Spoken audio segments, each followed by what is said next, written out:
She was just a single mom, rushing through an airport, when a powerful mafia boss collapsed in front of her, and she was the only one who didn't freeze. What she didn't know, helping him that day meant she couldn't walk away, and he had no intention of letting her. Claire Bennett had exactly 14 minutes to get her son a sandwich, find their gate, and not lose her mind. That was the plan. Plans, she had learned, were just pretty lies you told yourself before life stepped in. The private lounge on the upper level of Terminal 4 was supposed to be off-limits to economy passengers, but the main food court had flooded, something about a burst pipe and a janitor who'd had a very bad morning, and the gate agent, too tired to argue with a woman carrying a 6-year-old on her hip and a diaper bag over one shoulder, had simply waved her through. 5 minutes, buddy, Claire told her son Danny as she set him down near a leather chair by the window. Sandwich, juice, then we fly. Danny pressed his nose against the glass and watched a plane taxi slowly across the wet tarmac. Is that our plane, Mommy? Ours is bigger. How do you know? Because we deserve bigger. She kissed the top of his head and turned toward the small self-serve counter near the far wall. That's when she heard it. Not a crash, not a shout, just a single heavy sound, like a suitcase dropped from shoulder height, followed by absolute silence. Claire turned. At the center of the lounge, a large man in an expensive charcoal suit had crumpled sideways out of his chair. He hadn't fallen dramatically. He hadn't grabbed his chest like in the movies. He had simply folded, like something inside him had quietly switched off. Around him, 4 other men in similar suits stood completely frozen. One held a glass of water halfway to his lips. Another had his phone raised mid-sentence. None of them moved. They're waiting for someone else to act, Claire registered immediately. Or they're too scared to. She was already moving. Stay in that chair, she told Danny without looking back. Her voice was calm in the way that left no room for negotiation. Danny stayed. She crossed the lounge in 8 steps and dropped to her knees beside the man. Up close, he was older than he'd looked from across the room. Late 50s, silver at his temples, jaw like carved stone. Even collapsed on a marble floor, there was something imposing about him. The kind of man rooms rearranged themselves around. She didn't care about any of that. Sir, can you hear me? She pressed 2 fingers firmly to the side of his neck. Pulse present. Weak and irregular, but present. His breathing was shallow. Too shallow. And his lips had begun to pale. Does anyone here know his medical history? She looked up sharply at the suited men. Medications? Conditions? Anything? They exchanged glances. The tallest one, thick neck, scar cutting through his left eyebrow, finally spoke. He has a heart thing. Takes pills. What pills? What's the name? More silence. Useless. Call 911, now. Tell them possible cardiac event, unconscious male, approximately 60 years old. She was already loosening his collar, tilting his head back slightly, checking his airway. And someone find his medication. Jacket pocket, briefcase, anywhere. For 3 seconds, nobody moved. Then they all moved at once. Claire worked steadily, monitoring his pulse, watching his chest rise and fall, keeping his airway clear. Her hands didn't shake. They never shook when it mattered. 4 years as an ER technician before Danny had arrived, and her entire life had quietly restructured itself around a 7-pound miracle, with her ex-husband's nose. Those years lived in her hands, even now. The man's eyelids fluttered. And that's when she heard it. The conversation she was never supposed to hear. 2 of the suited men had stepped back, heads together, voices low. But in the strange silence of the frozen lounge, their words carried with cruel clarity. Transfer goes through at midnight regardless. Chicago can't wait. The window closes Thursday. Marchetti will pull out if he thinks the boss is finished. Claire kept her eyes on her patient. She didn't look up. She didn't react. She simply filed every word away in the quiet, careful part of her brain that had kept her alive through a bad marriage, a cross-country move, and single motherhood on a hospital tech's salary. The man's eyes opened fully. They were dark, focused, startlingly alert for someone who had been unconscious 30 seconds ago, and they locked directly onto her face, Not with confusion, not with the foggy relief of a man pulled back from the edge, with something far more unsettling. Recognition, calculation, decision. The paramedics arrived 4 minutes later. By then, the man, whose name Claire did not yet know was Anthony Russo, whose face appeared in exactly 0 newspapers but in many federal files, had already lifted 2 fingers from the floor, a silent signal. The tall man with the scarred eyebrow stepped smoothly in front of the lounge exit. Claire sat back on her heels and finally let herself exhale. Then she looked toward the blocked door, then at Danny, still pressed against the glass, watching planes. Her 14 minutes were up, and something told her, deep in the pit of her stomach, in the place where instincts live before they become thoughts, that she wasn't going to make her flight. Nobody told Claire she was being taken. That was the most disturbing part. There was no gun pressed to her back, no harsh words, no zip ties or blindfolds like in the movies she'd stopped watching after Danny was born because the world had become too real to also consume fictional danger at night. Instead, there was a man named Marco, polite, well-dressed, with the kind of smile that had clearly been practiced in a mirror, who appeared at her elbow just as the paramedics finished their assessment of Anthony Russo in the lounge. Marco had kind eyes and a voice like warm gravel, and he told her that Mr. Russo wanted to personally thank her, that a car was waiting, that it would only take a moment. He picked up Danny's backpack before Claire could reach for it. Such a small thing, such a deliberate thing. You don't pick up a child's bag unless you intend to carry it somewhere. "Our flight," Claire started. "Has been rebooked," Marco said simply. "First class, tomorrow morning. Mr. Russo insists." Danny looked up at her with wide eyes. "Are we going on a different plane, Mommy?" Claire looked at Marco, at the door, at the tall man with the scarred eyebrow who was no longer blocking the exit, but was now standing just outside it, hands folded in front of him like a bouncer at a very expensive club. She did the math quickly, the brutal, honest math of someone who had spent years calculating risk with limited resources. Fight here, cause a scene, and what? They're organized, they're calm. Danny is 5 feet away. Go with them, buy time, and figure out the rest later. She picked up Danny and settled him on her hip. "Lead the way," she said to Marco. The townhouse was in Brooklyn. That much she could tell from the bridge they crossed and the way the skyline arranged itself outside the tinted window of the black SUV. It was a beautiful building, the kind with original crown molding and window boxes with actual flowers in them, which felt almost offensive given the circumstances. Inside, it was immaculate, tasteful, the kind of space that communicated wealth without shouting about it. Dark wood floors, low lighting, a kitchen that smelled of garlic and something slow-cooked. A woman named Rosa appeared immediately, took Danny by the hand with a warmth that seemed entirely genuine, and asked him if he liked pasta. Danny said yes before Claire could open her mouth. Rosa led him toward the kitchen, chatting to him about shapes. Did he prefer penne or rigatoni? And just like that, Claire's greatest source of leverage and her greatest vulnerability was 10 feet away, delighted by carbohydrates. Smart, Claire noted. Keep the child happy, keep the mother manageable. Marco showed her to a room on the 2nd floor.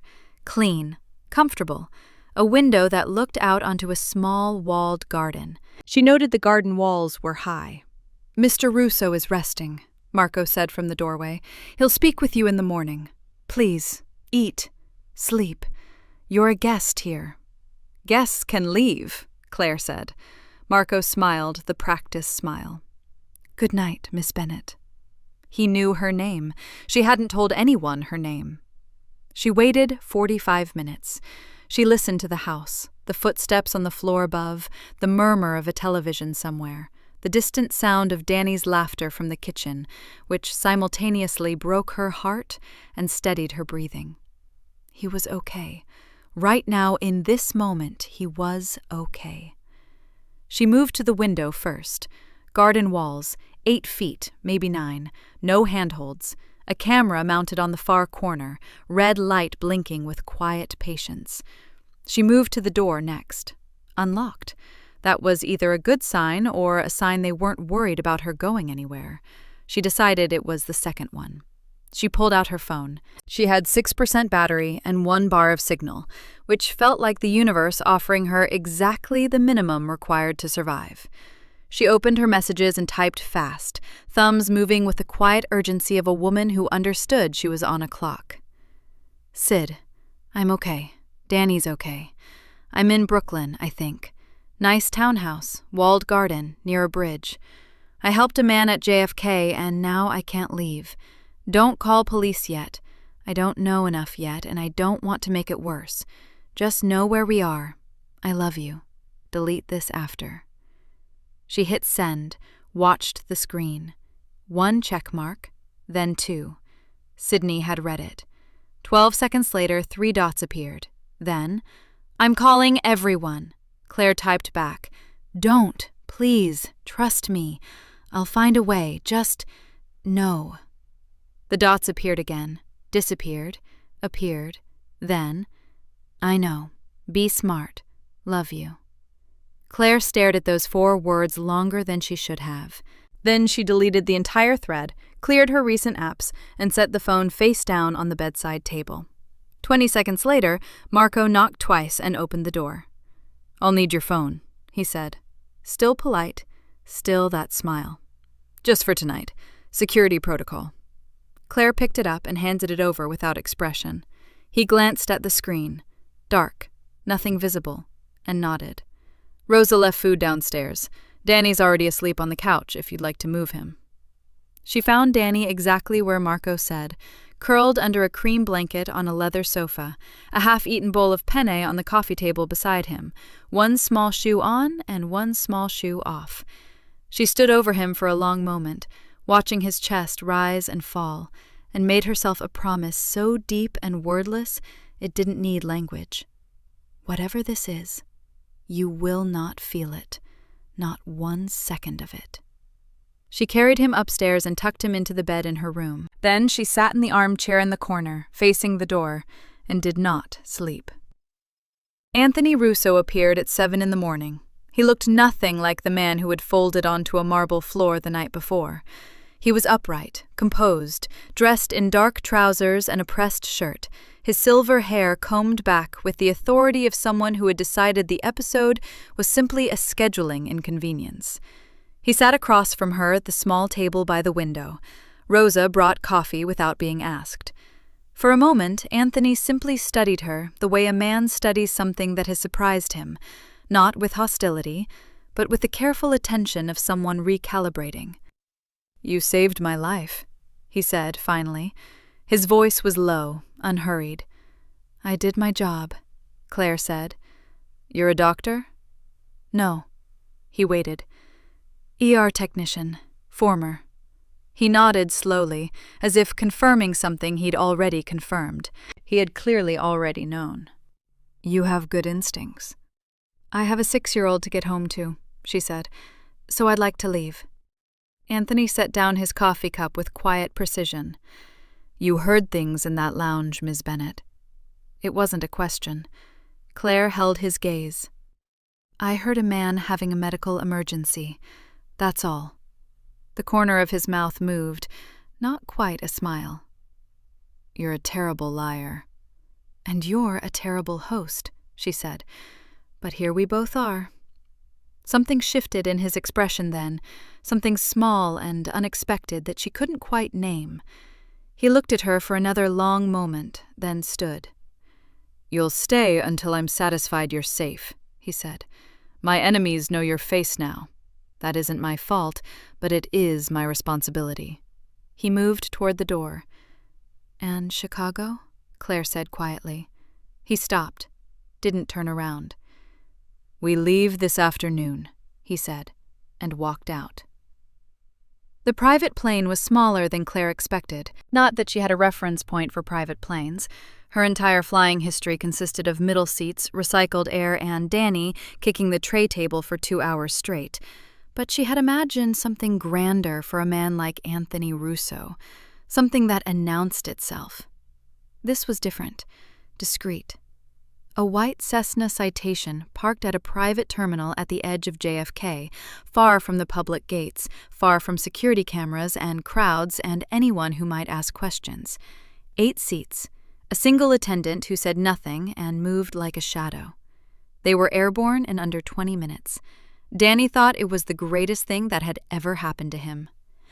"Mommy, there's no line," he whispered loudly, pressing his face to the oval window as the city shrank beneath them. "Why is there no line?" "Because some people pay to skip it," Claire said. "Can we pay to skip it next time?" "No, buddy." "Why?" "Because we're normal people." Danny considered this with great seriousness, and then returned to the window. Claire kept her hands folded in her lap and her eyes forward, and reminded herself, for the 4th time that morning, to breathe. Anthony sat at the front of the cabin, alone, speaking in low tones to a man Claire hadn't seen before, thin, 50s, with wire-rimmed glasses and the anxious energy of an accountant who had seen things accountants shouldn't see. Papers changed hands, phones were checked. Whatever was being discussed, it was urgent enough that Anthony hadn't looked back at Claire once since they boarded. Marco sat 2 rows behind her. Always 2 rows behind her. She had already catalogued every person on this plane. Marco, the anxious accountant, the shadow attendant, the scarred man from the lounge, whose name she'd gathered from a fragment of conversation at the townhouse, was Sal, and one other man she hadn't seen before, sitting at the very back, thick-armed, silent, reading nothing, looking at everything. 6 people, including herself and Danny. She had also noted that her bag had been returned to her, minus her phone, and that Danny's backpack was intact. Someone had even added 2 juice boxes and a pack of animal crackers to the front pocket. They want him comfortable, she thought. A settled child means a settled mother means less trouble. She unzipped the front pocket, handed Danny the crackers, and quietly hated how effective it was. Chicago arrived gray and cold beneath a ceiling of flat cloud. They landed at a small regional airfield south of the city. No terminal, no customs, no record, or at least none that Claire would ever be shown. 3 black SUVs waited on the tarmac like a patient procession. The drive took 40 minutes through suburban streets that gradually thickened into something more industrial. Warehouses, wide roads, trucks parked in long rows. Then the SUVs turned onto a quieter street and stopped in front of a building that looked, from the outside, like a mid-range events venue. Brick facade, frosted glass doors, a small parking lot. Inside was different. A long conference table dominated the main room, dark wood, expensive, surrounded by 8 chairs that were already half filled when Anthony walked in. Claire and Danny were directed to a separate side room, smaller, with a sofa and a table and a muted television. Through the interior window, frosted but not completely, she could make out shapes, movement, the blurred suggestion of a meeting already heating up. A young woman arrived with coloring books and more snacks for Danny. Claire thanked her and positioned herself near the window. She wasn't trying to see faces. She was just standing near the glass while Danny debated which crayon was closest to dinosaur green. When the frosted light shifted and one of the men on the other side of the room moved into a clearer angle, and Claire's entire body went still. She knew that profile, not from a wanted poster or a news article. She knew it the way you know the face of someone who was standing 3 feet from you while you were kneeling on the floor of an airport lounge, believing you were too focused on saving a life to notice anything else. She had noticed everything. The man was broad-shouldered, somewhere in his late 40s, with a shaved head and a jaw that looked like it had been broken and reset more than once.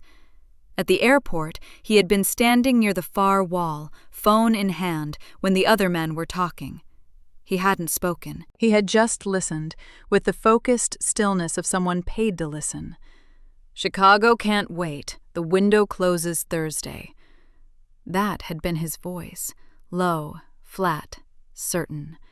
She remembered it now with the uncomfortable clarity of a detail that had been waiting patiently in the back of her mind for the right moment to step forward. He was at JFK. He's here now. He's part of whatever deal Anthony disrupted when he collapsed. Claire stepped back from the window, slowly, naturally. She sat down next to Danny and picked up a crayon she didn't see and began coloring a page she didn't look at. Her mind was running very fast beneath a very still surface. The deal hadn't stopped. It had simply moved cities. Anthony's collapse at the airport hadn't ended anything. It had only created a crack, a delay, a scramble. And now here they all were in Chicago, stitching it back together. Which meant Claire hadn't just overheard something inconvenient. She had overheard something that was still happening. Still active, still worth protecting. And the man with the broken jaw was on the other side of that frosted glass right now, close enough that if the window were clear, he would have seen her, too. The young woman reappeared in the doorway and smiled. "Can I get you anything? Coffee? Water?" "Water would be great," Claire said. Her voice came out perfectly even. "Thank you." When the woman left, Danny held up his coloring page proudly. He had given the T-Rex bright purple stripes and an enormous green hat. "That's incredible," Claire told him. "He's the boss dinosaur," Danny announced. "Nobody messes with him." Claire looked at her son, this small, fearless, completely oblivious 6-year-old who had packed his stuffed rabbit and 3 Matchbox cars for what he believed was simply a confusing adventure, and felt something move through her chest. Not panic, not grief, something quieter and more dangerous. Determination. Because she understood now, with a clarity that settled in her bones like cold water, exactly where she stood. She was not a witness to something that was over. She was a witness to something that was ongoing. And in the world Anthony Russo occupied, those two things had very different consequences. The first made you an inconvenience. The second made you a liability. And liabilities, in her limited but rapidly expanding understanding of how men like Anthony operated, had a very short shelf life. She needed to think faster, watch more carefully, and find a thread, any thread, that she could pull before someone decided she knew too much to keep around. Through the frosted glass, the meeting continued. The man with the broken jaw laughed at something. Claire colored a dinosaur she didn't see, and quietly began to plan. The estate sat behind iron gates and a tree line so thick it swallowed the sound of the outside world entirely. It was the kind of property that didn't appear on Google Maps, not because someone had removed it, but because it had never needed to be found. A long gravel driveway, a stone manor house with wide windows that looked warm from the outside and felt surveilled from within. Acres of manicured lawn that somehow managed to feel less like freedom and more like a very beautiful perimeter. Claire and Danny had been here since the previous evening, moved from the Chicago meeting location to the estate the same way everything seemed to happen in Anthony Russo's world. Efficiently, without explanation, with just enough comfort layered over the control to make resistance feel unreasonable. Danny had slept beautifully. Claire had not slept at all. By 7 a.m, she had already built a quiet routine, because routine was armor. It made her look settled, compliant. It made the men stationed at the doors stop watching her quite so carefully. She woke Danny, dressed him, brought him downstairs for breakfast. She asked Rosa, who had apparently traveled with them, which told Claire that Rosa was not simply household staff, but something more integral, for a schedule. A gentle word. Schedule. Not demands, not confrontation. "Is there a garden Danny can play in? He gets restless inside." Rosa looked at her with something that might have been sympathy. "The South Terrace. I'll let Sal know." Sal. The scarred man. He was everywhere, she was realizing. Not loudly, not obtrusively, but always present at the edges of rooms, at the tops of staircases, near doorways. He moved with the economy of someone who had spent years learning to take up exactly as much space as the situation required. But it was the other one who had begun to occupy Claire's attention. His name was Vincent. She had first noticed him at the Chicago meeting, not because he drew attention, but because of the precise way he avoided drawing it. Medium height, early 40s, dark hair going silver at the sides. He dressed like the others. Good suit, quiet colors, but wore it differently. Looser, like a man wearing a costume he'd grown bored of. Vincent was Anthony's head lieutenant. She'd pieced that together from fragments of conversation, from the way the other men deferred to him when Anthony wasn't in the room. He was second in command, which in any organization meant he was either the most loyal person in it or the most dangerous. Claire was developing a strong theory about which one. The medication was what first made her stop. It happened on the terrace, mid-morning.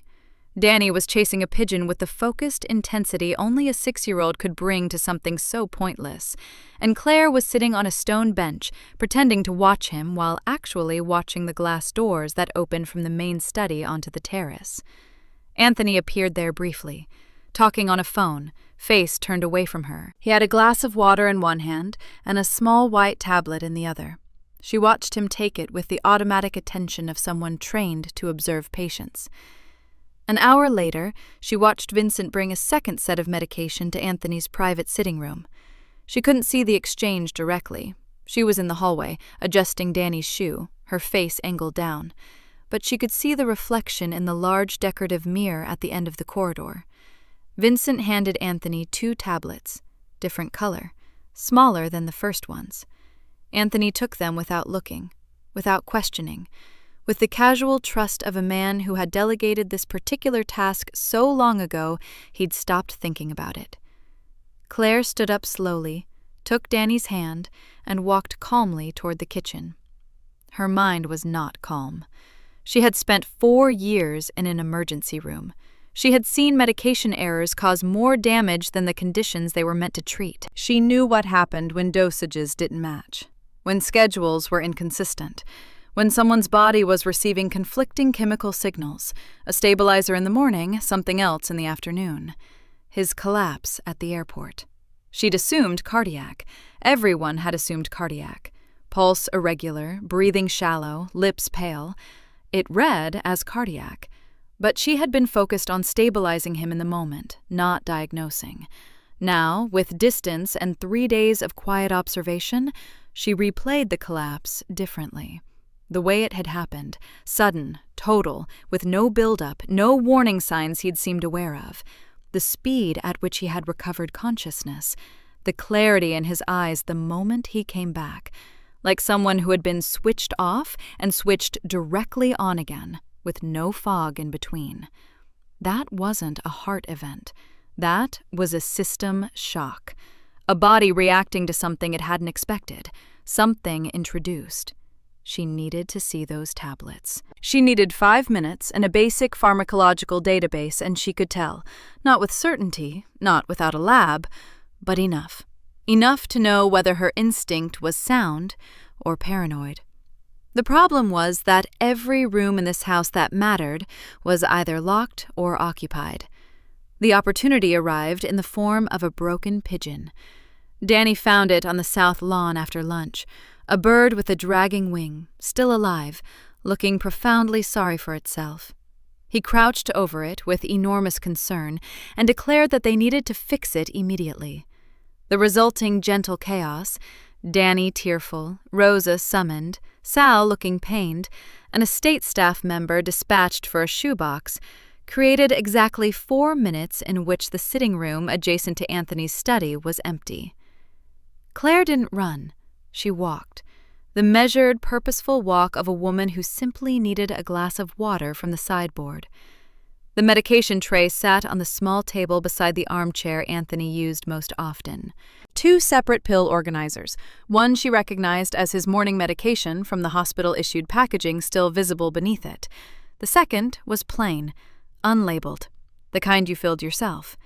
She opened the second organizer. The tablets inside were small, off-white, a faint marking on one side, partial, worn, that she could only partially read. Ver. Her stomach dropped, not because she recognized it immediately, because she almost did. She closed the organizer, set it back precisely as she'd found it, walked to the sideboard, poured herself a glass of water she didn't drink, and returned to the lawn where Danny was conducting a very serious rehabilitation assessment on a pigeon that was probably fine. She sat down on the grass next to her son and ran the partial marking through her memory, the way she used to run symptoms through triage checklists at 3 a.m. Ver.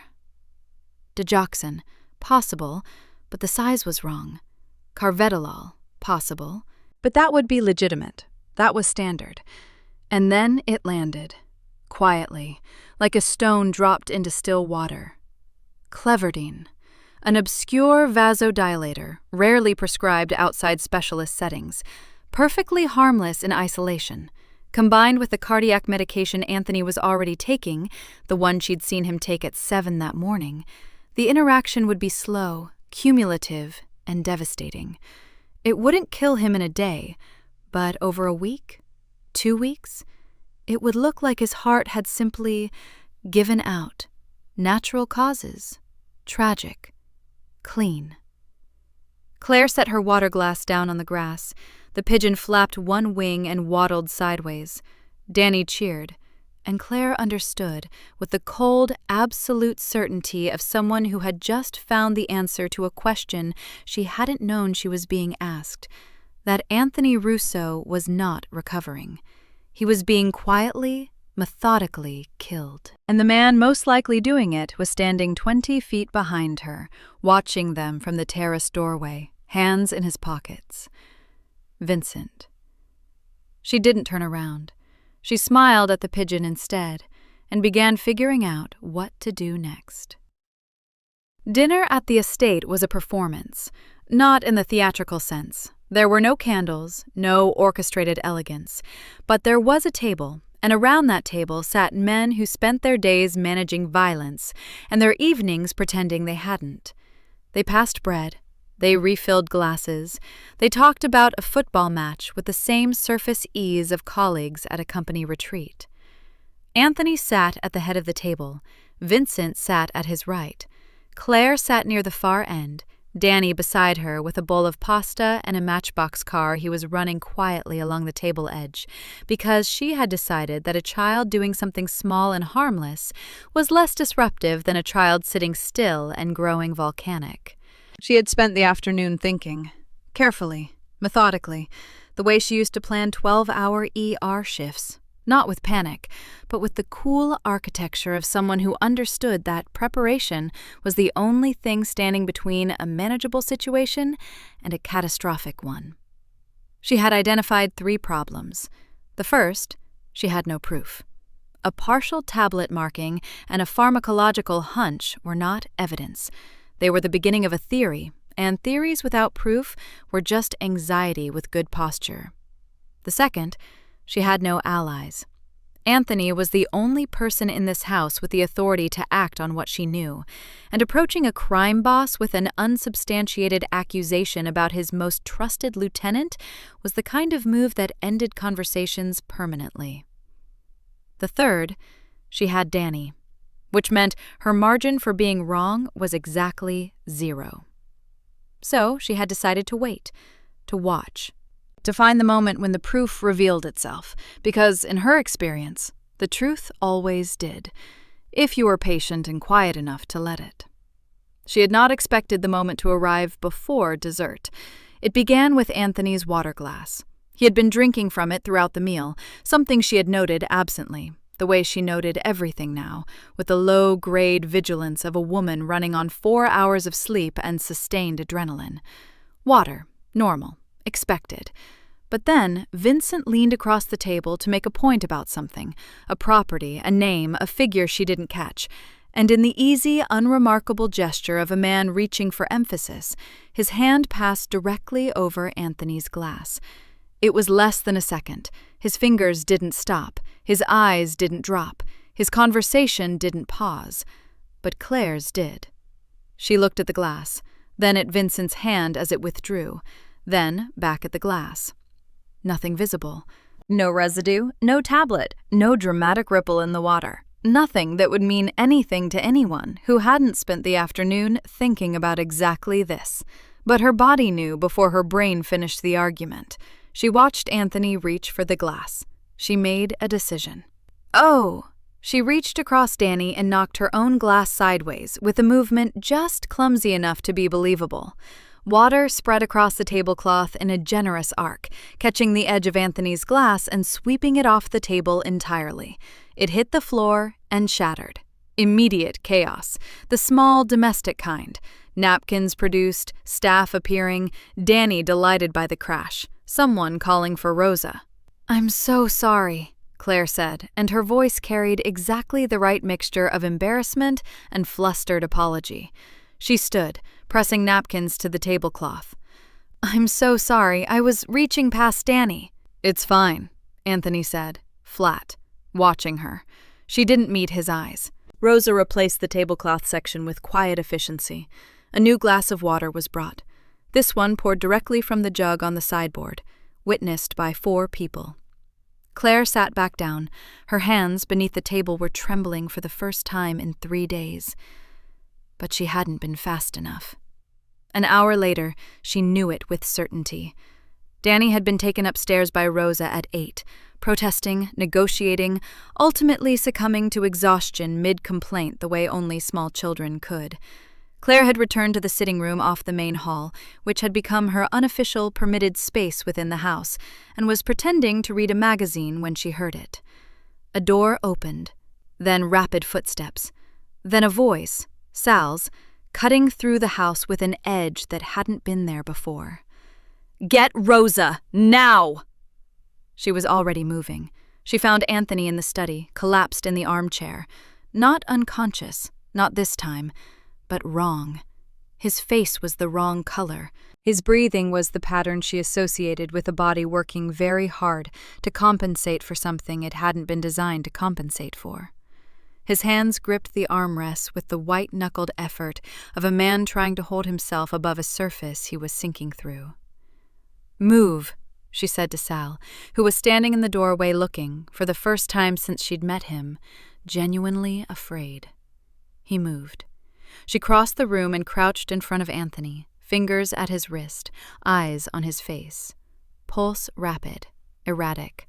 His pupils were uneven, one slightly larger than the other, which was new and deeply alarming, and told her the interaction had moved further than she'd calculated. "How long?" she asked. 10 minutes, Sal said. "Maybe less. He said he felt dizzy after dinner."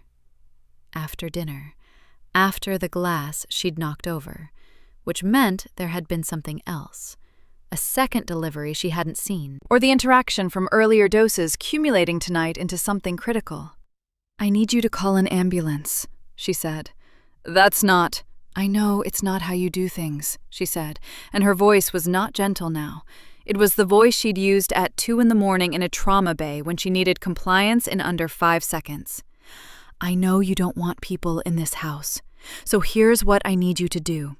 You're going to tell me every medication he has taken today, every single one, in order, or I cannot help him.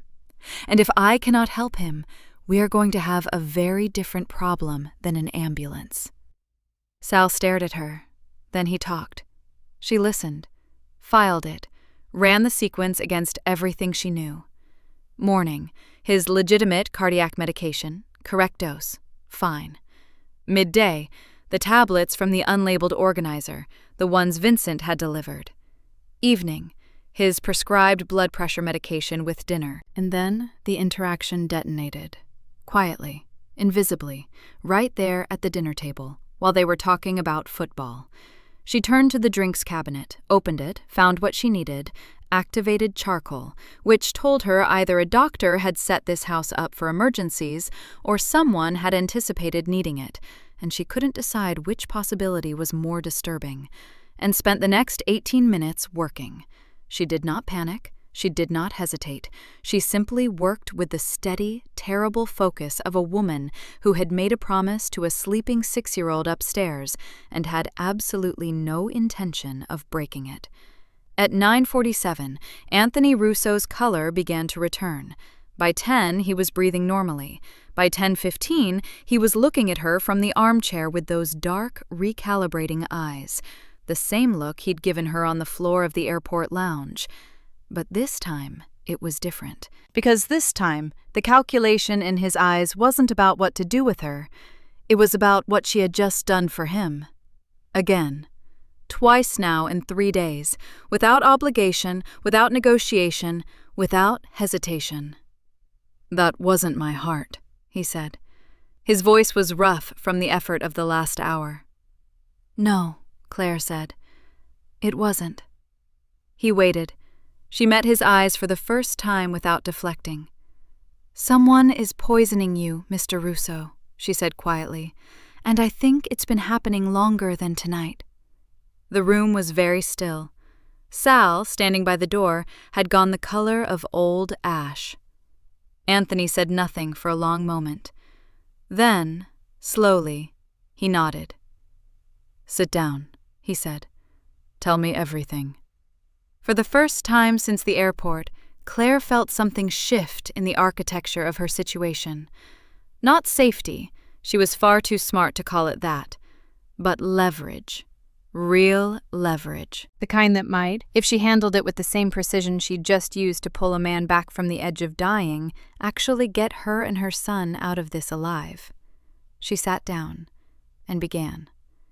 Anthony listened the way powerful men rarely did, without interrupting, without dismissing, without the reflexive arrogance of someone accustomed to being the smartest person in every room he entered. He sat in the armchair with his color slowly returning, and his hands still, which Claire had noticed was unusual for him. Anthony Russo was a man of controlled, deliberate movement, but his hands were always faintly restless, fingers adjusting, tapping once, settling, and he listened to everything she said. She told him about the tablet marking, the 2 separate medication schedules, the color difference, the timing of both collapses mapped against what she now understood about the interaction between his legitimate cardiac medication and what she believed was cleverdine being introduced through the secondary organizer.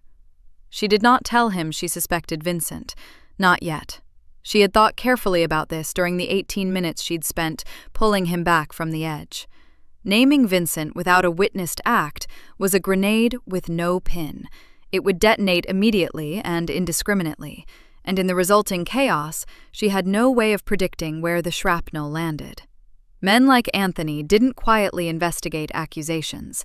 They acted on them, and if Vincent had allies in this house, which, given how long this had apparently been ongoing, he almost certainly did, then naming him prematurely was the fastest way to make Claire and Danny disappear before anyone could ask why. So she gave Anthony the medical picture. Clean, factual, enough. Someone with access to your daily routine is introducing a vasodilator into your afternoon medication cycle, she said. It's not a dramatic poison. It's slow, cumulative, designed to look like your existing heart condition deteriorating naturally. Anthony was quiet for a long moment. "How long?" he asked. "Based on both collapse events and what you described as increasing fatigue over the past 3 weeks? She held his gaze. "I'd estimate it started a month ago, maybe slightly less." Another silence. Longer this time. "And you're certain?" "I'm certain enough that I knocked your water glass onto the floor at dinner tonight," she said. "I'm certain enough that you're sitting here instead of in a morgue." He looked at her with an expression she was beginning to recognize. That particular recalibration, the quiet internal adjustment of a man updating a calculation he'd believed was already complete. "Why tell me?" he asked. "You could have said nothing. Waited. Let it happen." The question was not unkind. It was genuinely curious. "Because I have a son sleeping upstairs," Claire said, "and dead men don't negotiate releases." The corner of his mouth moved. "Honest." "I find it saves time." He was quiet again. Then he turned to Sal, who had not moved from the doorway in 40 minutes. "The secondary organizer. Who fills it?" Sal's jaw tightened. Vincent. Has done for 2 years. Anthony nodded once, said nothing further on the subject. That was when Claire understood something important about how Anthony Russo operated. He didn't react. He received information, filed it in whatever cold and orderly place he kept such things, and then he moved, deliberately, on his own timeline, with the patience of a man who had survived long enough in a dangerous world to know that the fastest response was rarely the most effective one. Get some sleep, he told Claire. We move tomorrow morning. Where? Milwaukee. He stood slowly, steadying himself with a dignity that refused to acknowledge his body's recent rebellion. And you'll come. I'm not a doctor, Mr. Russo. No, he agreed. But you're the only person in this house I'm currently certain isn't trying to kill me. He moved toward the door, then paused without turning. Your son will be comfortable. You have my word. After everything that had happened, after 3 days in this man's controlled orbit, Claire was surprised to find that she almost believed him. Milwaukee arrived the following morning, wrapped in drizzle and gray light. The warehouse was in an industrial district 3 miles from the lake, unremarkable from the outside, which was clearly the point. Inside had been converted into something functional and unexpectedly sophisticated. A main floor set up as a meeting space with long tables, a sealed back room, and a mezzanine level that overlooked everything without being visible from below. That was where Claire and Danny were positioned. It had been framed, as Anthony's instructions often were, as practicality, better sightlines, easier for the boy to stay occupied away from the noise. A folding table had been set up with paper and crayons. Someone had thought of this in advance, which meant it had been arranged deliberately. Which meant Anthony had already decided before they left Chicago exactly where he wanted her. Not hidden, elevated. He wants me to see the room, she realized. The understanding settled quietly. He hadn't told her what to look for. He hadn't given her instructions. But he had placed her, with perfect precision, in the one spot in the building where she could observe the entire meeting floor without appearing to do so. It was a test. Or a partnership. She wasn't sure yet which one and suspected it might be both. Danny was drawing an elaborate battle scene involving dinosaurs and what appeared to be a school bus. Claire sat beside him with her chin resting on her hand and her eyes moving slowly across the floor below. The meeting assembled over the course of 30 minutes, 12 men in total, coming in from different doors in small groups. She recognized several faces from Chicago. The man with the broken jaw was not here, which she noted without knowing what to do with. Anthony arrived last, looking composed and rested in a way that was partly genuine recovery and partly, she suspected, performance. He sat at the head of the long table. Vincent sat at his right, as always. The meeting began. She couldn't hear the words. The mezzanine was too high, and the warehouse acoustics scattered sound unpredictably. But she had spent 3 days learning to read the room in the way that people who can't participate learn to read rooms. Body language, positioning, the direction of eyes during a conversation. Everything looked normal. For 22 minutes, everything looked completely, ordinarily normal. And then she saw it. It was Vincent. There was a tray on a side table against the wall. Water, glasses, a small container. She had registered it when they arrived and filed it away. Refreshments, normal. What she hadn't registered, because she hadn't had reason to look at it specifically, was the small medical kit beside it. Anthony's medications, presumably, because of course his afternoon schedule continued regardless of location.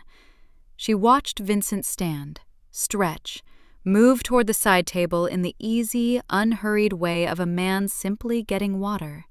He poured a glass. His back was to the room, and in that 3-second window, while the meeting continued behind him, while 12 men looked at Anthony, while Anthony appeared to be studying a document someone had slid across the table, Vincent's right hand moved to the small medical kit, opened it, and made an exchange so practiced and minimal it was barely a movement at all. A vial in, a vial out. hidden in his palm and transferred to his jacket pocket before he turned back around. Claire's hand closed over Danny's crayon. She had her proof. The question was what to do with it in the next 30 seconds before Vincent delivered the medication that would, over the following hours, begin dismantling Anthony Russo from the inside again. She looked at the mezzanine railing, then at the floor below, then at Anthony, who was still looking at the document, then at the small matchbox car Danny had brought in his pocket and left sitting at the edge of the folding table. She picked it up and dropped it over the railing. It hit the warehouse floor with a small metallic crack, disproportionately loud in the concrete space, and bounced twice, coming to rest at the edge of the meeting area. Every head in the room turned upward, including Anthony's. He looked up at the mezzanine, at Claire, who was looking directly at him with the level, steady gaze of a woman who needed exactly 1 second of his attention. She looked at Vincent, then back at Anthony, then at Vincent's jacket pocket. 1, 2, 3. Anthony held her gaze for a moment that lasted considerably longer than it should have in the middle of a business meeting. Then he looked back down at the table. "Let's take a 10-minute break," he said. His voice was easy, unhurried. "Get some air." The meeting shifted and murmured. Men stood, stretched, began talking amongst themselves. Anthony stood and moved toward the side table, toward the medical kit. He lifted the container, examined the vial inside, and Claire watched from above as his hands went absolutely still. Then he closed the kit, set it down, and without looking up said something quiet to Sal, who had appeared at his shoulder with the instinct of a man who had spent a decade reading his employer's stillness. Sal nodded once, and the trap, though neither of them had named it yet, had begun to close. Anthony came to her at 9. Danny was asleep on a cot someone had set up in the back room. Rosa again, efficient and wordless, appearing with blankets and a stuffed bear that wasn't Danny's rabbit, but was close enough that he'd accepted it without protest. Claire was sitting on a wooden chair near the mezzanine stairs, and when Anthony appeared at the top of them, he was alone for the first time since the airport. No Sal, no Marco, no shadow in the doorway, just him. He pulled a chair across from her and sat down heavily, not with weakness, but with the deliberate weight of a man who had been carrying something for several hours and had decided it was time to set it down. "The vial," he said. "It wasn't mine." "I know." "You knew before Milwaukee." "I suspected before Milwaukee," she said carefully. "I was certain after." He looked at her for a moment. "And you didn't tell me immediately because—" "Because an accusation without a witnessed act gives a guilty man time to build a defense," she said. "And a man like Vincent would have a very good defense ready." Anthony was quiet. Something moved behind his eyes. Not surprise exactly, but the particular expression of someone recalibrating their estimate of a person upward for the second time. "You think like someone who has survived difficult situations." "I think like a single mother," she said. "It's the same thing." He almost smiled. Almost. He leaned forward, elbows on his knees, and lowered his voice below the level of the warehouse acoustics. "He's been with me 11 years. 11 years of loyalty I apparently miscounted." He said it without anger, without sentiment, with the flat, factual tone of a man who had long ago learned to process betrayal as information rather than injury. "I need to know who he's working with, a name, a structure. I can't burn the thread without following it first." "So you need him to talk?" "I need him to talk without knowing he's been caught," Anthony said. "If he suspects, if he runs, whoever is behind him goes dark and rebuilds somewhere I can't find them." Claire understood. "You want to catch him in the act, completely, no room for denial." "Yes." She thought about it, mapped it out in the same quiet, architectural way she'd been mapping everything for 4 days. His pattern is consistent. He makes the exchange when he delivers your afternoon medication. Same routine, same access, same window. She paused. If you stage a situation where that routine repeats, where he believes everything is normal, he'll do it again, because it's worked every time before. Anthony nodded slowly. He needs an audience he doesn't know is watching. And he needs to believe you're weakening, she added. If you seem fully recovered, he changes his approach. You have to give him a reason to move quickly. The silence between them was not uncomfortable. It was the silence of two people who had arrived, by very different routes, at the same place. A temporary, uneasy alignment of interests that neither of them would have chosen, but both of them understood. "Tomorrow morning," Anthony said. "I'll arrange the meeting. You'll be in position." "And Danny?" "Rosa will have him. He won't be in the building." She looked at him steadily. "That's not negotiable." "I know," he said. And the simplicity of it, no power play, no reminder of her position, was the most reassuring thing he'd said to her since this began. He stood, straightened his jacket, then paused. "Why did you drop the car?" he asked. "In the meeting. You could have waited, found another way." Claire looked at him evenly. "Because there was no other way. And because I decided 4 days ago that I am going to get my son home, whatever that requires." Anthony considered this, nodded once. "Get some sleep," he said. For the first time, she thought she might actually manage it. Morning came with sharp, pale light through the warehouse's high windows. Rosa took Danny at 7. To a diner 2 blocks away, she said, for pancakes and orange juice, which Danny greeted with the enthusiasm of someone who had temporarily forgotten that any of the surrounding circumstances were unusual. Claire watched them go from the doorway, Danny chattering about dinosaurs, Rosa answering with patient invention, and held herself completely still until the car turned the corner. Then she went back inside. The staging had been arranged during the night, with a quiet thoroughness that told her Anthony had very capable people he actually trusted. A smaller circle than she'd initially assumed. Sal, one other man she'd seen but not spoken to, named Caruso, who moved with the deliberate calm of someone with a military background. 3 others positioned outside in vehicles. The plan was simple. Simple plans, Claire had always believed, were the only ones worth trusting. Complex ones had too many points of failure. Anthony would convene a brief morning meeting. He would appear diminished, tired, slightly unsteady, a performance calibrated precisely enough to be convincing to someone who had been monitoring his decline for weeks. The medical kit would be on the side table. The routine would repeat. And this time, 2 cameras, concealed in equipment cases on either side of the room, would capture everything.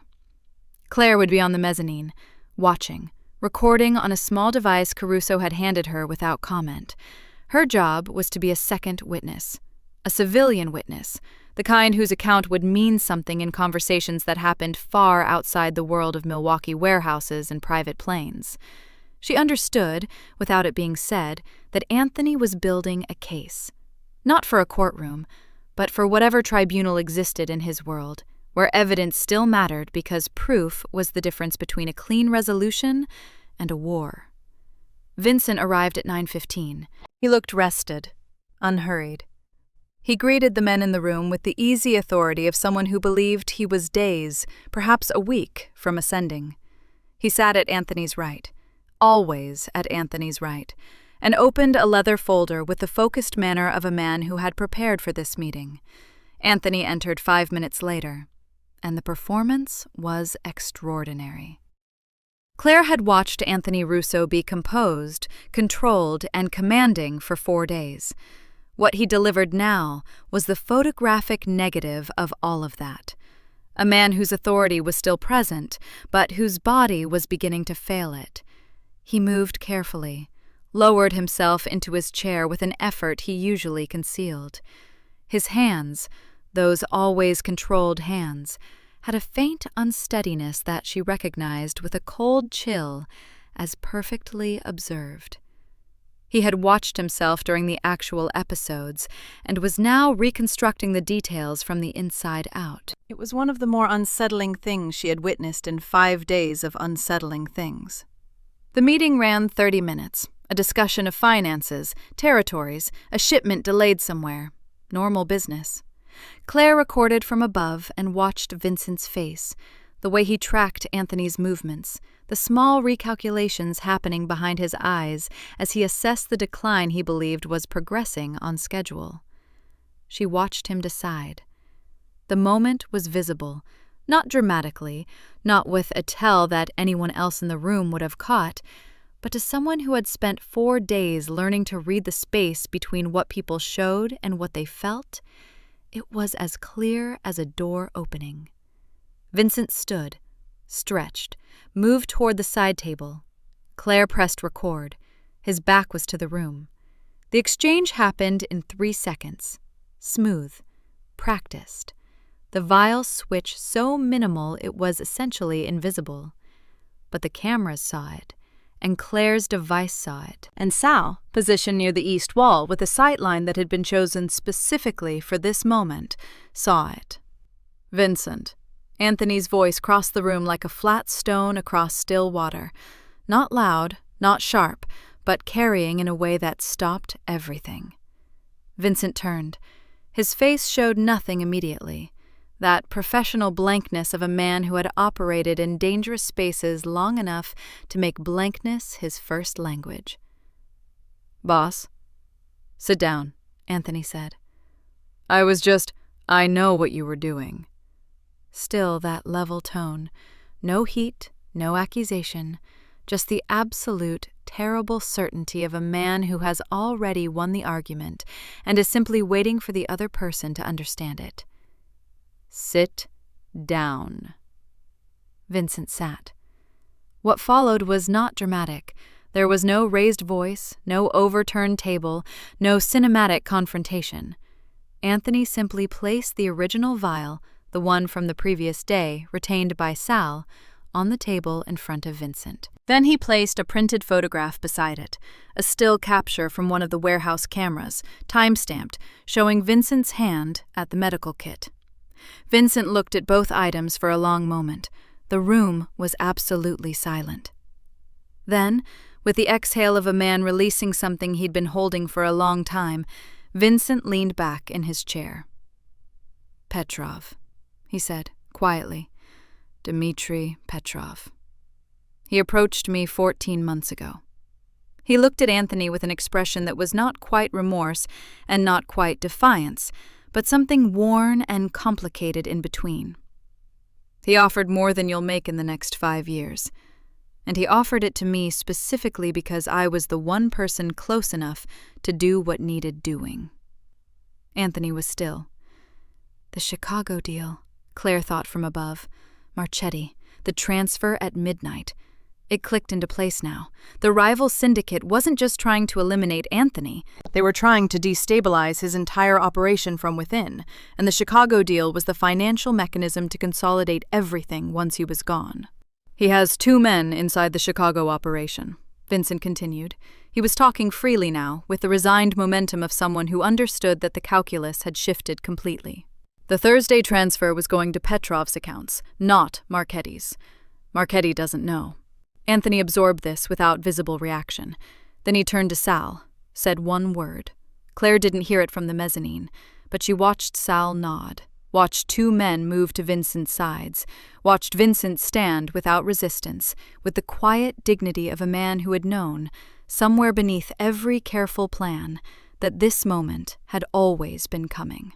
The room began to move around it, controlled, purposeful, the machinery of Anthony's world processing what had just happened and redirecting accordingly. And Claire sat back from the railing, clicked off the recording device, and let out a breath she felt like she'd been holding since JFK. The trap had closed cleanly. The traitor had talked. Now came the part she was less certain about. Now came what Anthony did with her. They moved again that afternoon. Denver this time, and Claire didn't ask why Denver, because she had learned that Anthony's relocations followed a logic that existed entirely outside the geography of normal life. Cities were not destinations for him. They were positions, tactical choices made on a board she couldn't fully see. The flight was 2 hours.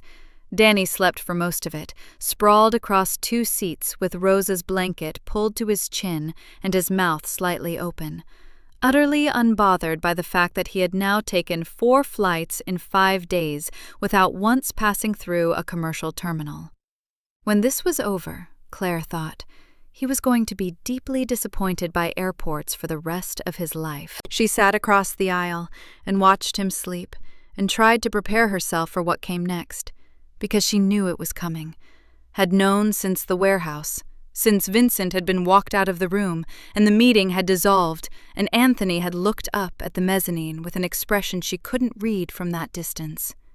The practical problem she represented had not disappeared with Vincent's confession.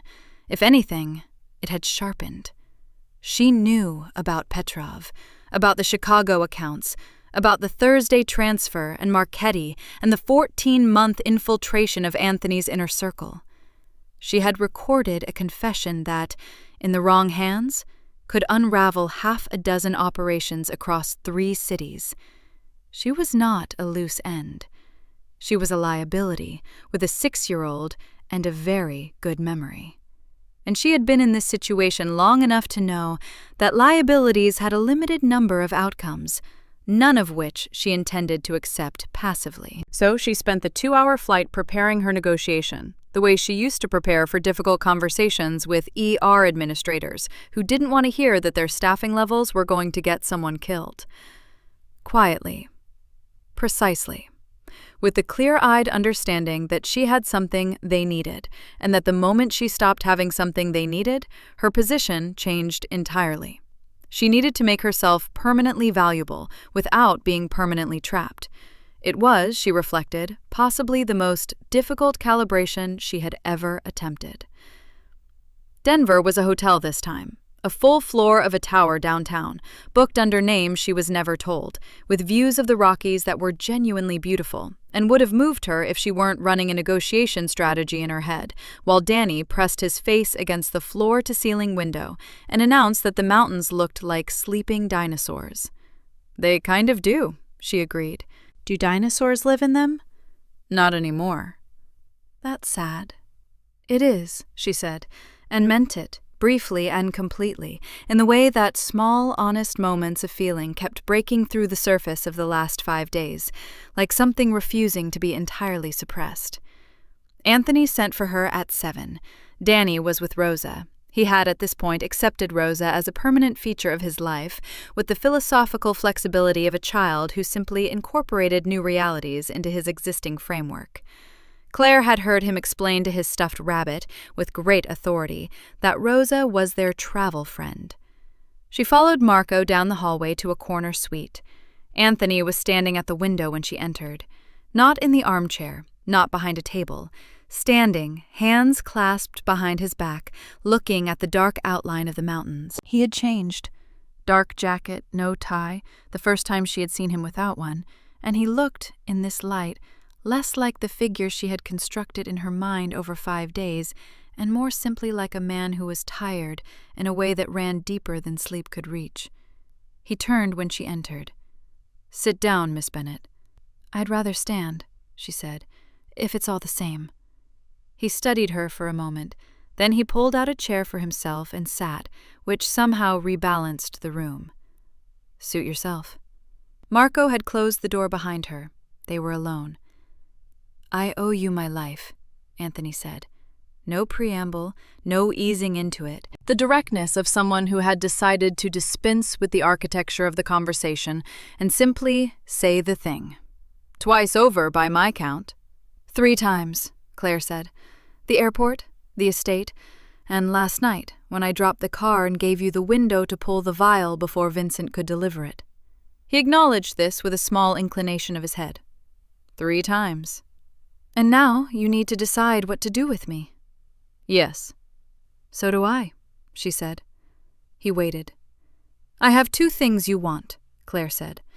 The recording from the warehouse, and my silence about everything I've seen and heard since JFK. Those are not small things.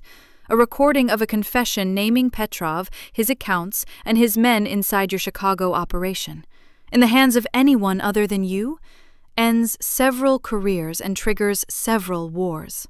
She paused. Including yours. Anthony's expression didn't change.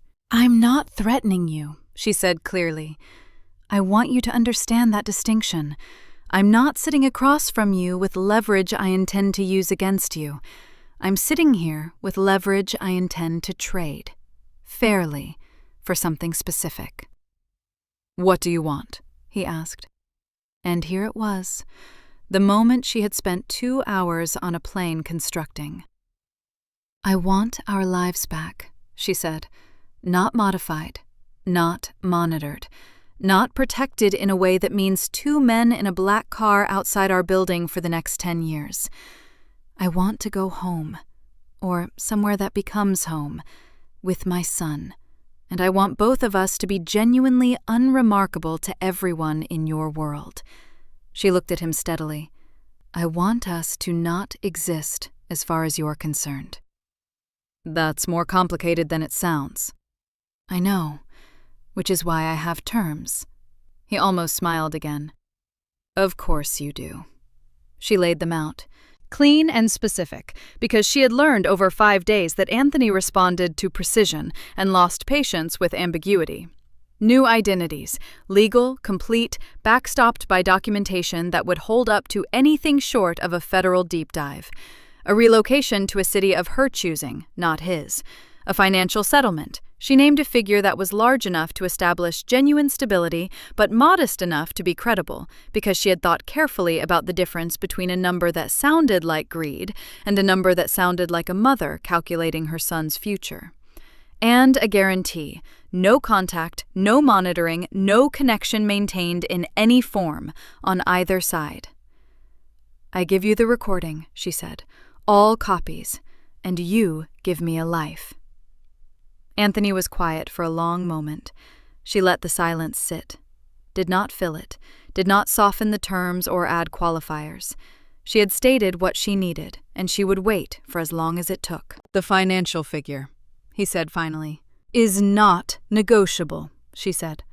I was going to say it's low, he said. I'll double it. She blinked. She hadn't expected that. You kept my life, he said simply. 3 times. I don't undervalue things. He stood, moved to the desk and lifted a phone, said something brief into it she didn't catch, then set it down. The identities will take 72 hours. Documentation, relocation. A week from today you'll be wherever you decide to be. San Diego, she said. It came out without deliberation. She had always wanted the ocean. He nodded. San Diego. She reached into her jacket pocket and placed the recording device on the table between them. He looked at it, didn't reach for it immediately. You made a copy, he said. It wasn't a question. He was too intelligent for it to be a question. It's in a location that becomes permanently inaccessible upon my continued well-being, she said. Not as a threat, as insurance. The distinction matters. Anthony looked at her for a long moment, and the expression on his face was one she hadn't seen before. Not calculation, not recalibration, something that sat closer to respect than anything that had passed between them in 5 days. You should have been in this business, he said. I'm a mother, she replied. It's the same thing. He picked up the recording device. She moved toward the door. Ms. Bennett. She stopped, turned. For what it's worth, Anthony Russo said quietly, I'm sorry it happened this way.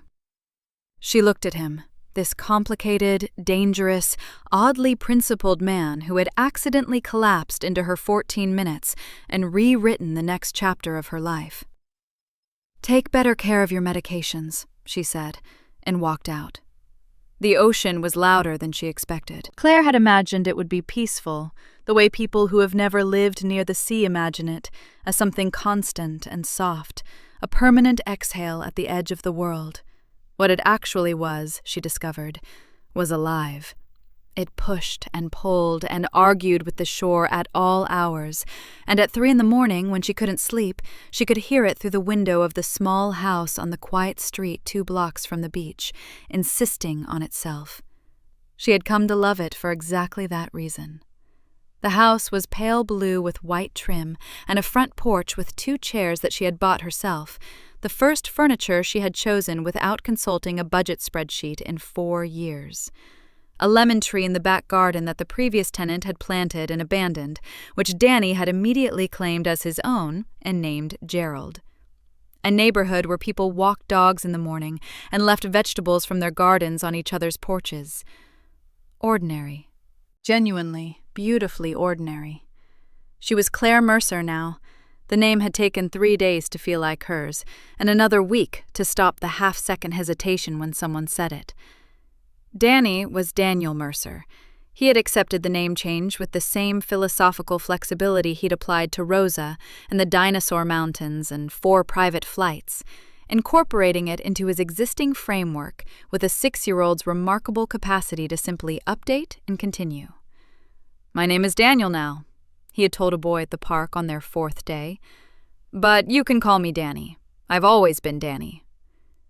Claire had watched from the bench and felt something move through her chest so large and quiet that she'd had to look at the ocean for a moment to contain it. She had found a job within 2 weeks, a clinic 3 miles away, a small urgent care facility with a staff of 11 and a director named Patricia who had looked at Claire's reconstructed resume, asked 3 sharp questions about triage protocol, and hired her on the spot. The work was familiar, grounding, the kind of place where the emergencies were real but manageable, where she ended shifts tired in the clean and honest way of someone who had used themselves well. Danny had started school. He had made 2 friends in the first week, a boy named Oscar, who shared his position on the superior intelligence of velociraptors, and a girl named Iris, who had informed Danny on day 2 that his backpack was cool, which had elevated her, in his estimation, to the level of excellent person. Life, with extraordinary stubbornness, had decided to be good. She almost stopped looking over her shoulder by the end of the first month. Almost. There was still a habit, not paranoia, nothing that disrupted her days or shadowed her sleep, but a quiet vigilance that had taken up permanent residence somewhere in the base of her awareness, like a pilot light that never fully went out. She noticed new cars on the street. She clocked exits when she entered rooms. She paid attention to patterns. It was the same attentiveness she'd carried through the bad years of her marriage, through the ER nights, through 5 days in Anthony Russo's orbit. It had kept her alive and clear-headed through all of it, and she had made a private peace with the likelihood that it was simply part of her now. She didn't resent it. It had, after all, saved her life. The car appeared on a Tuesday. She noticed it the way she noticed everything, peripherally, without making it obvious that she'd noticed. A black sedan, clean and expensive, parked across the street from the house on a block where people drove 10-year-old Hondas and dusty Subarus. It had been there when she brought Danny home from school at 3:15. It was still there at 4:30 when she came back outside to water Gerald the lemon tree. Her hands were steady on the watering can. Her heart was not. She finished watering the tree. She went inside. She made Danny a snack, apple slices and peanut butter, his current obsession, and sat him in front of his drawing table, where he was working on an elaborate illustrated story about a dinosaur who learned to fly a helicopter. Then she went back to the window. The car was still there. A figure in the driver's seat, indistinct in the late afternoon light, not watching the house directly, angled slightly away, which was somehow worse than a direct stare. She stood at the window for a long moment. He said no contact. He said no monitoring. He also said our worlds were still connected. Not in words, but she had understood it in the hotel room in Denver, in the look that had passed between them at the end of the conversation. The recording existed. Petrov existed. The things she knew existed. You could agree to silence without being able to agree that the silence was simple. She moved to the front door, opened it, walked across the porch and down the steps and across the street with the unhurried, deliberate stride of a woman who had decided 5 weeks ago that she was done being managed by circumstances she hadn't chosen. She knocked twice on the driver's window. The window went down.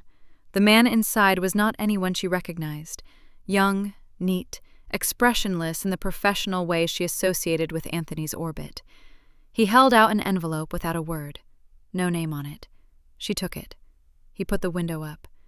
30 seconds later, the car pulled smoothly from the curb and disappeared around the corner. She stood on the street in the afternoon light and looked at the envelope for a moment.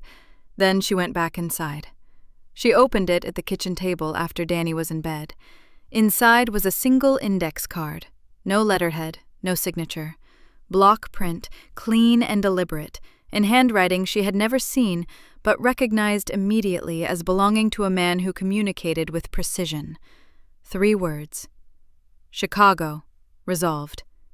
Petrov, resolved. Your copy remains where it is. It will not be sought. The lemon tree needs more water on the south side. She read it twice. Then she set it down on the table and sat back in her chair. He knew about Gerald. Of course he did. She wasn't sure how long she sat there, long enough for the ocean to argue itself through several cycles, long enough for the kitchen light to feel different. She was not afraid, she realized. She checked herself for it carefully, the way she checked patience for pain response, and found something much quieter instead. Something that was not quite safety and not quite peace, but existed in the territory between them. He had kept his word, both the word he had spoken, the identities, the money, the relocation, and the word that had been implicit, underneath all of it, in the strange, compressed trust that had built itself between them across 5 impossible days. Petrov was gone. The Chicago thread was severed.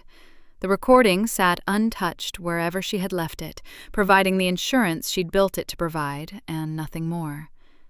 He had kept his word. And then, almost as an afterthought, as if the note had a second layer that she wasn't sure she was reading correctly, or perhaps was reading exactly correctly, he had told her about the lemon tree. The south side needs more water. Specific. Accurate. The detail of someone who had seen the tree recently, who had perhaps paid attention to it the way she had learned over 5 days that Anthony Russo paid attention to everything, not intrusively, not possessively, but with the careful, cataloging attentiveness of a man who believed that details were the difference between living and not. He was telling her he was watching, but he was also telling her the tree was going to be fine. She folded the index card once, stood, walked to the back door and stood on the step in the dark garden, looking at Gerald in the faint light from the kitchen window. The lemon tree was small, slightly lopsided, determinedly alive. She looked at the south side.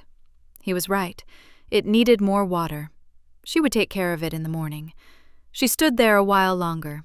This woman who had been Claire Bennett and was now Claire Mercer, and had been, in between, something she didn't have a clean word for, and listened to the ocean 2 blocks away, pushing and pulling and insisting on itself. Danny was asleep inside, dreaming of dinosaurs and helicopters and a world that was endlessly, abundantly survivable. The black car was gone. The night was quiet. And somewhere between the lemon tree and the sound of the sea, Claire Mercer allowed herself, carefully, provisionally, with full awareness that the world was complicated and permanent safety was a story people told themselves, to feel something that was close enough to peace that the difference didn't matter. She went back inside, locked the door, and began again the ordinary and extraordinary business of her life.